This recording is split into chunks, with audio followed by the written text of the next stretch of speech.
బాలిక బాలిక ఆగుము. ఎచ్చటికి తీసుకువచ్చితివి? రణ్వీర్ వాళ్ళ ఇంటి గుప్తా గారు. అతగాడి ఇంటికి ఎందుకు తీసుకువచ్చితివి? ఆయన రణ్వీర్ తో మాట్లాడడానికి ఇక్కడికి వస్తున్నారు కదా, ఏం జరుగుతుందో తెలుసుకోవడానికి. రండి. ఆగుము బాలిక.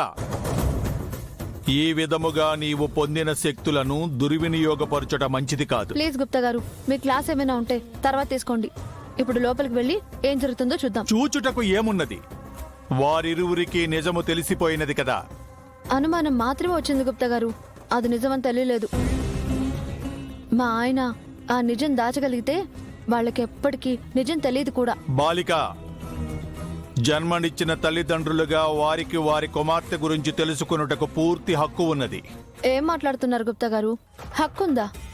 నెలల బిడ్డని నిర్దాక్షిణ్యంగా అనాథ శరణాలయంలో వదిలేసి వెళ్ళిపోయింది కదా, అందుకు ఇంకా హక్కుంది అంటున్నారా?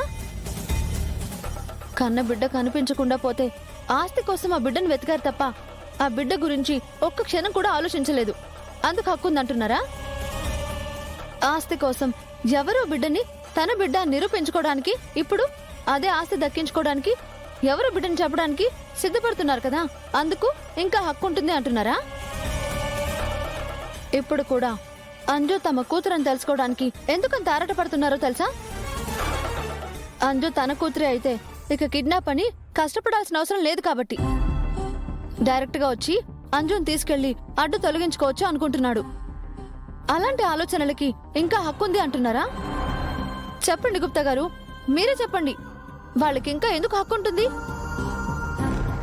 బిడ్డ దూరం అయిందన్న బాధ కొంచెం కూడా లేకుండా మనం ఏమో మా ఆయన చుట్టూ తిరుగుతుంది, ఆ రణ్వీర్ ఆస్తి కోసం తిరుగుతున్నాడు. ఇద్దరిలో ఎవరైనా అంజు గురించి ఆలోచించారా? ఎలా ఉందని బాధపడ్డారా? లేదే. ఇంకెలా వాళ్ళకి హక్కుంటుంది? ఆ పిల్ల పిచ్చుక వారి కన్న బిడ్డ బాలిక కాదు గుప్తా గారు, అంజు మా కూతురు, మా కూతురుగానే పెరుగుతుంది. అక్క అన్న తోడుతో పెద్దదవుతుంది.